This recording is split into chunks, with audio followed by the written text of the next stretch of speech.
Welcome into the San Francisco 49ers Report. Chase Senior here with you. And no matter where you are or how you're tuned in, as always, I greatly appreciate all of you for making today's show a part of your day.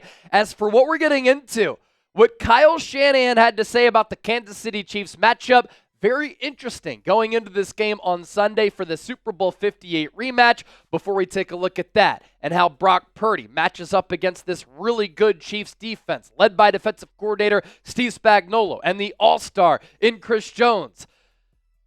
It's going to be a great game on Sunday at Levi's Stadium. And we always try to have a competition inside the walls of Chat Sports. And over the last 7 days, it hasn't been a competition between the 49ers Report and the Chiefs Report. We have picked up 1,300 new subscribers over the last week. Thank you to all of the real ones who have hit that sub button, and I hope that you enjoy the coverage. The Chiefs Report, only 197 subs picked up over the last 7 days. Let's continue to dominate inside the walls of Chat Sports, take down the Chiefs Report, and hopefully this is a sign of things to come on Sunday in Santa Clara. So Kyle Shanahan said this week that when he's gone back to watch the tape of the Niners' 2 Super Bowl defeats to the Kansas City Chiefs, he suffers from a little bit of PTSD. He's like all of us in having to go back, watch the highlights, watch the tape, because both of those games were winnable for San Francisco. You turn back the clocks to the 2019 season, the Niners are up by 10 going into the fourth quarter, and then they get outscored by the Chiefs 21-0 in that final quarter. They lose 31-20, and the quest for 6 was put on hold. And then back in February at Allegiant Stadium in Las Vegas, I was in Las Vegas for Super Bowl week. It was glorious to see all of the Niner red and gold littered and painted all throughout that city. The vibes were great. You're thinking that the Niners are going to complete that quest for 6, but they shoot themselves in the foot. They didn't get helped out by the officials. They should have won that game. They had multiple leads, and they lose 25-22. So here's what Kyle Shanahan had to say about that PTSD in watching the tape from those Chiefs losses. And by the way, Shanahan has never beat Andy Reid and Patrick Mahomes. They are Kyle Shanahan's kryptonite. Shanahan on the losses. I think everyone understands that we lost 2 Super Bowls to them, so that can give a little post-traumatic stress when you turn on the tape. But I think that's human nature, but you have to make sure you don't get caught up in that. This game has nothing to do with past games. That was last year. And he's right in saying that. Last year's game, the matchups with Kansas City in prior years, they have nothing to do with this game coming up, Week 7 of the 2024 season at Levi's Stadium. Because these teams are different, this season is different.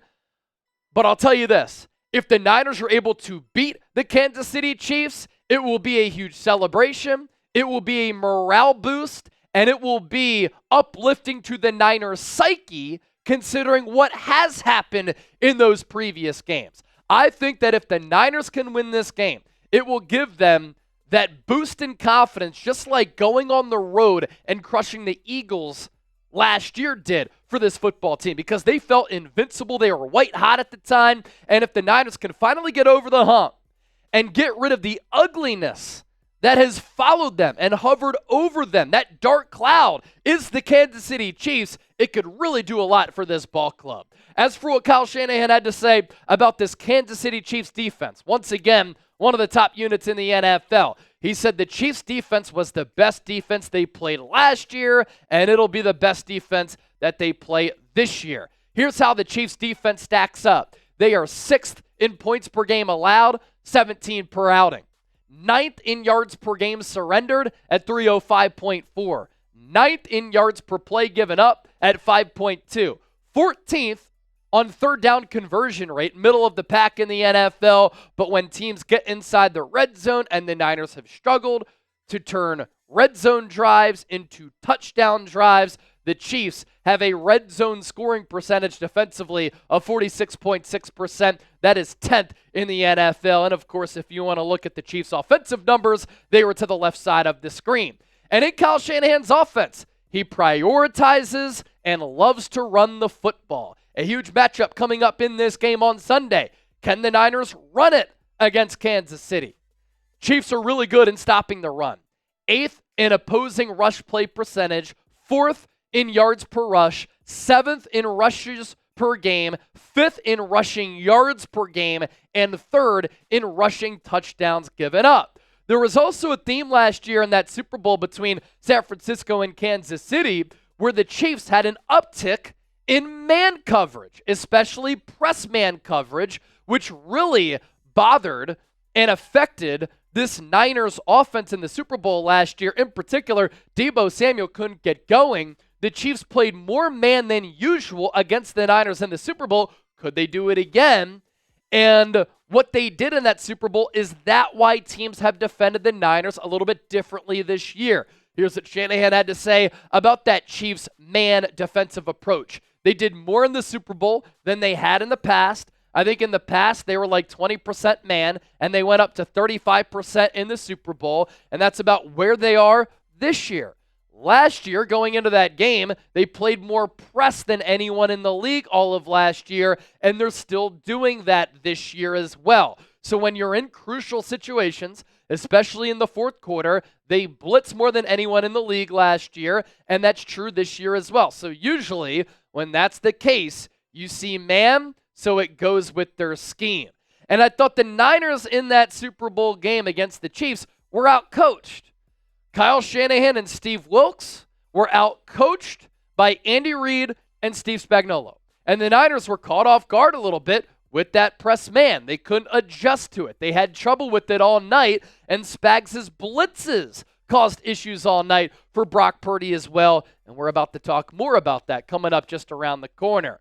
Niners, Chiefs. It doesn't get any better than this. If you hate the Chiefs, I want you to type FKC and hit that thumbs up icon and like the video. A lot more to get to here on the show, but first, today's Niners Report sponsored by our friends at Game Time. If you're looking for the best seats at the lowest price guaranteed, an app where prices drop as the event gets closer, where you're guaranteed to get the lowest price. Download the Game Time app, create an account, use the code CHATSPORTS, CHATSPORTS, for $20 off. Terms apply. First purchase only. A lot of tickets available for this Niners-Chiefs game. And Game Time specializes in last-minute tickets, so the more that you wait until the start of the event, the more that prices drop. And thanks to Game Time Picks, it's not just an app for sporting events. I talk sports for a living. Sometimes I need to unplug a little bit, so I like going to concerts and comedy shows and theater events. So last-minute tickets, see the view from your seat before you buy, so you know exactly what to expect when you arrive. Use that code CHATSPORTS for $20 off. Terms apply. First purchase only. What time is it? Game time. We'll put that link down below in the comment section and in the description of today's Niners Report. So in this game against Kansas City, will San Francisco be prepared for the blitz? Steve Spagnuolo is going to dial up pressure against Purdy and the Niners. And here's some in-depth numbers at the Chiefs' blitz attack so far here in 2024 and what they've done previously. This year, the Chiefs have the second highest blitz rate in the NFL. They are applying pressure on quarterbacks on 34.2% of those quarterback dropbacks. Purdy against the Chiefs in the Super Bowl was pressured on 46.3% of his dropbacks. Purdy week 3 against the Minnesota Vikings was blitzed more than 50% of his dropbacks. I threw that in there because that's very notable because Spags, Brian Flores, two of the top defensive coordinators in football, they've had similar plans against Kyle Shanahan, Brock Purdy, and the Niners. They've executed those plans, and what have they entailed? A lot of press man, mixing up looks, and blitzing a lot. Here's what Spags said about Brock Purdy. Keep in mind, this is coming from the top defensive mind at the DC spot among all 32 teams in the NFL. I can't find a weakness in this quarterback. Every time I put the film on, I'm more and more impressed. We're never going to go into a game and not blitz at all because we're fearful of it, but I think we do have to respect the fact that he knows exactly what to do with the football. To me, the most impressive thing is even if it wasn't getting it out quick on a blitz, he has a unique way of getting away from it. I just showed a play this morning where I forget what team it was, but they brought quite a few people and he didn't blink, he didn't panic at all, and then boom, he was out of there. He might have gained 2 yards or got the ball away, but that's a pretty good weapon for them to have to negate that part of our defense. And Brock Purdy's legs in this game, the creativity with his feet to either run or to throw it and to buy time in order to find his weapons downfield through the pass game, going to be a pretty important element of this game. So that Spags heaping praise upon Brock Purdy, and Andy Reid said he's the real deal. Listen to some of the top minds in football, and when they say that Brock Purdy is legit, it backs up everything that I've said. As for Purdy against man and Purdy against zone, there was a big Twitter conversation this afternoon as I record this show on Thursday, and it was posed by David Lombardi, who said, what is Brock Purdy's weakness? And some people had some interesting things to say. Brock Purdy gripping a wet football, Brock Purdy playing in inclement weather. For me this year, I think that Brock Purdy is playing the best football of his life. But there's a huge gap between his success against man defense and his success against zone defense. And when Brock Purdy has to go up against man defense, that's been his kryptonite this season.